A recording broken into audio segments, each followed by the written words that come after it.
Bismillahirrahmanirrahim. Assalamualaikum warahmatullahi wabarakatuh. Ayah bunda, teman-teman, dimanapun teman-teman berada, sambil menemani perjalanan saya menuju tempat aktivitas, hari ini saya akan cerita Jumat Barokah. Saya akan cerita ya teman-teman, berbagi sedikit cerita pengalaman saya selama bekerja di pusat terapi tumbuh kembang anak. Banyak orang tua yang datang ke pusat tumbuh kembang anak dan berkonsultasi. Intinya ketika saya melihat hasil pengisian formnya, itu terlihat bahwasannya faktor resiko anaknya mengalami gangguan tumbuh kembang anak di faktor resiko saat pranatal ya, selama proses kehamilan itu tidak ada masalah, semuanya normal-normal saja. Kemudian saya lihat pada masa natalnya, proses kelahiran juga tidak ada masalah, tidak ada faktor resikonya, semuanya normal-normal saja. Kemudian pasca kelahiran, saya lihat sih dari perkembangan motoriknya juga tidak ada masalah sampai di usia 7 bulan. Anak sudah mulai bisa duduk di sana, saya lihat sudah mulai normal di usia 7 bulan duduk. Nah, di sini masalahnya, saat anak sudah mulai duduk, ternyata masalahnya banyak sekali ya orang tua yang menerapkan pola asuh yang tanda kutip pola asuh yang malah menghambat tumbuh kembangnya. Padahal dari awal anaknya tidak ada masalah apapun. Di usia 7 bulan ini akhirnya orang tua yang pertama biasanya buru-buru menggunakan baby walker.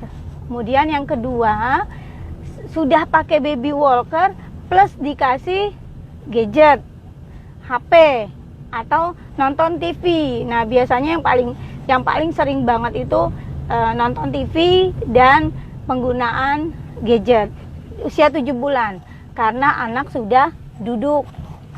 Jadi orang tua sudah merasa anak anteng dan orang tua bebas melakukan pekerjaan-pekerjaan di rumah, atau bahkan orang tuanya mungkin sibuk bisnis online. Jadi anaknya anteng nonton TV sampai berjam-jam dan orang tua juga sibuk sendiri. Ini masalahnya di pola asuh setelah usia 7 bulan. Hampir tidak sedikit orang tua yang menerapkan pola asuh seperti itu. Akhirnya saat datang usia sudah 2 tahun, usia sudah 3 tahun, 4 tahun. Nah, di sini akhirnya saat diobservasi, anaknya itu sudah mengalami beberapa gangguan tumbuh kembang anak. Yang pertama, saat di hasil observasi terlihat anaknya mengalami gangguan atensi dan konsentrasi. Kemudian gangguan emosi dan perilaku. Bahkan sampai ke gangguan terlambat bicara dan gangguan interaksi sosial. Adaptasinya saat datang ke pusat tumbuh kembang anak, itu anak tidak dapat beradaptasi, tidak dapat berinteraksi, cenderung cuek, cenderung semaunya sendiri, kontak mata tidak dapat, saat dipanggil tidak ada respon, tidak ada kontak mata saat diberi instruksi. Nah, ya akhirnya anak sudah terbentuk seperti ini. Jadi saya mohon kepada ayah bunda mungkin yang masih mempunyai buah hati di bawah 1 tahun, mohon untuk menerapkan pola asuh yang dapat mengoptimalkan tumbuh kembang anaknya, dapat menstimulasi. Ingat, bahayanya gadget, TV untuk anak kita, apalagi di masa keemasan. Di masa keemasan, anak itu dibentuk oleh orang tuanya, dan saat dibentuk dengan pola asuh gadget, ya hasilnya seperti itu. Terdapat gangguan tumbuh kembang anak yang tadi saya sebutkan, 4 gangguan tumbuh kembang anak itu. Jadi cobalah ayah bunda untuk tidak cari aman dengan menerapkan pola asuh gadget. Kalau sudah habitnya gadget, ya memang nanti akhirnya saat nanti kita ajak anak keluar, kemudian saat kita ada tamu, saat kita mau makan bersama di rumah makan atau di restoran, ya anak kita akan anteng dengan gadget. Tapi kalau dari awalnya tidak dikenalkan bermain gadget, nanti anak kita bisa anteng sendiri dengan mainan yang ada di sekitar rumah makan, atau dengan kita ajak komunikasi, tidak akan rewel. Semuanya itu pembiasaan. Jadi mulai, tidak ada kata terlambat memang ayah bunda.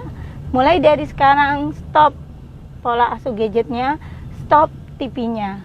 Dan yang bikin saya agak gemes-gemes gimana gitu, agak-agak gergetan, bahkan ada orang tua yang tetap melakukan terapi di tempat kami dan sudah diedukasi bahayanya gadget yang dapat menghambat tumbuh kembang anaknya, namun terapi berjalan dan penggunaan gadget TV di rumah juga jalan. Akhirnya akhirnya di tempat terapi kita stimulasi, di rumah dikasih racun, dan akhirnya perkembangannya ya tidak signifikan. Walaupun mau sehebat apapun tempat terapinya, sehebat apapun terapisnya, jika sampai rumah diracuni dan dihambat kembali, ya nggak akan signifikan hasilnya. Mungkin ada, tapi tidak terlihat lah, nyaris tidak terlihat. Mohon kepada ayah bunda, jangan sampai seperti itu, dibawa ke tempat terapi, kemudian di rumah tetap diberikan gadget atau TV.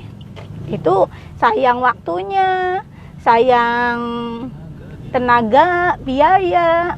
Tuh, semuanya adalah ayah bunda yang memutuskan. Ini adalah anak ayah bunda, anak teman-teman sekalian dimanapun berada. Ayolah bijak dalam mendidik dan mengasuh putra-putri kita. Semua untuk kita sendiri, untuk ayah bunda sendiri.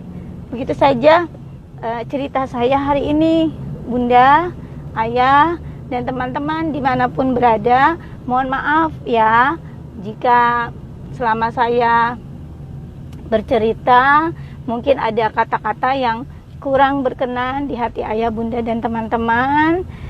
Terima kasih sudah mau mendengarkan cerita saya. Terima kasih sudah hadir di IG saya. Semoga ini menginspirasi, dan tetap semangat ayah bunda di Jumat Barokah ini. Semoga kita penuh keberlimpahan, kita selalu bahagia dan dilindungi oleh Allah Ta'ala. Terima kasih. Wassalamualaikum warahmatullahi wabarakatuh.